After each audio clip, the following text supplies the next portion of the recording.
logic and reason, a desire for precision above all else, and a total lack of emotion.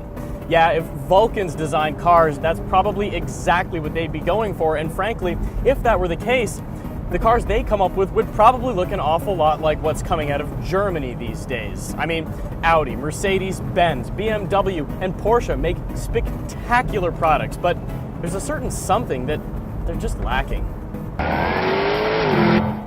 Evidently, England agrees.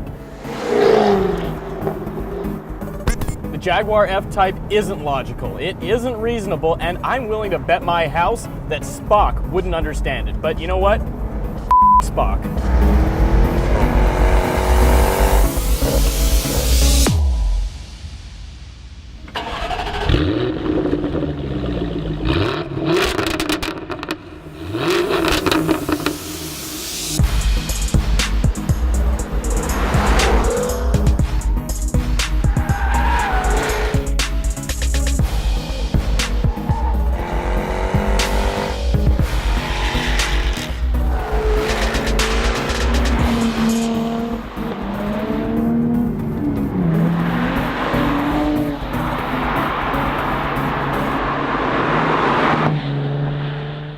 Okay, I should probably revise that a little bit, because starting with 2016, the Jaguar F-Type in V8 form is only available with all-wheel drive, which of course is a brand new addition to the F-Type lineup starting with this model year. And frankly, all-wheel drive in the V8 is highly logical, because the rear-wheel drive models from the past, well, they were a real handful on the road.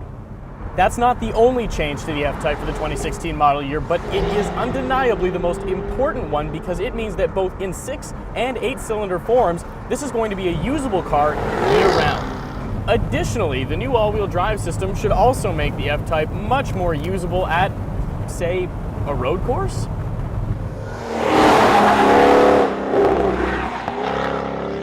By default, the all-wheel drive system sends 100% of the power to the rear wheels, but in a hard corner or when it needs more grip, it can send up to 50% to the front axle, which is a really good thing when you keep in mind that you've got a supercharged 550 horsepower 5-liter V8 sending that much power to the rear and, of course, also in this case, the front axle.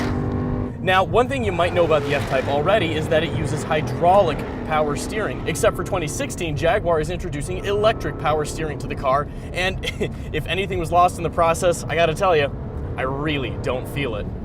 The handling is precise, the corner turn-in is amazingly sharp, and the combination of power and grip that this thing has now with all-wheel drive makes the F-Type, if you can believe it, even more fun to drive. Now, as you might have heard, the F-Type gets a manual transmission for 2016, but of course we're driving the automatic model right here on the track because this is the V8, and again, the V8 is only available with all-wheel drive, and all-wheel drive models are only available with the ZF-sourced 8-speed automatic transmission that you're probably familiar with in Jaguar Land Rover products.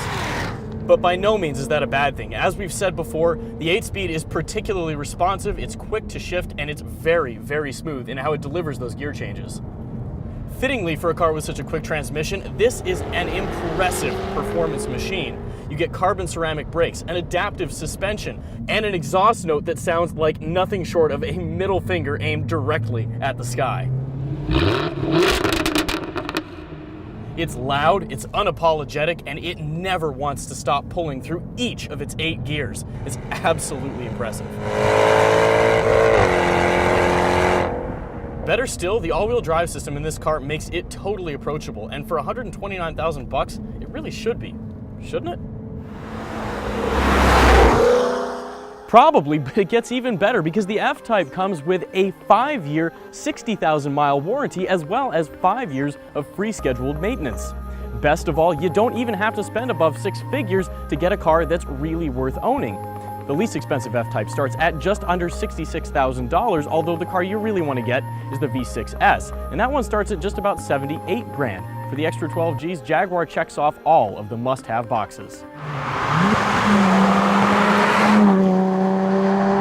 Adaptive suspension? Check.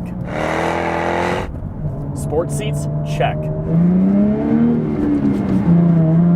Limited slip differential? Check. Variable exhaust? Check. 6-speed manual? Check, check, check, check, check.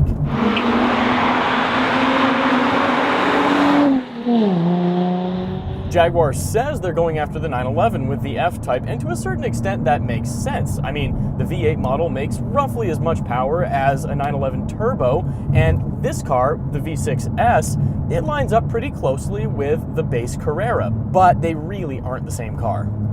I mean, they are about the same length, but the base 911 Carrera weighs about 450 pounds less than the V6S that I'm driving right now, and that's a big difference. Also, to be honest, Porsche does build a much better interior.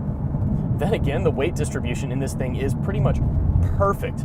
Now, does it stack up to the 911? Honestly, I'm not quite sure. We'll have to get it into a side-by-side comparison for that. But what I am certain of is that the F-Type was fun before, and now it's flat out fantastic.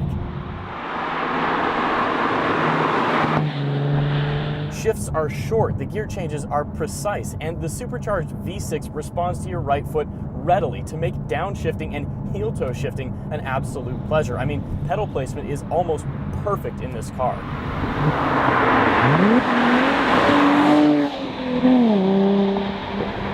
Even if you don't buy the manual, and the truth is, most people won't, this is still a very, very compelling car.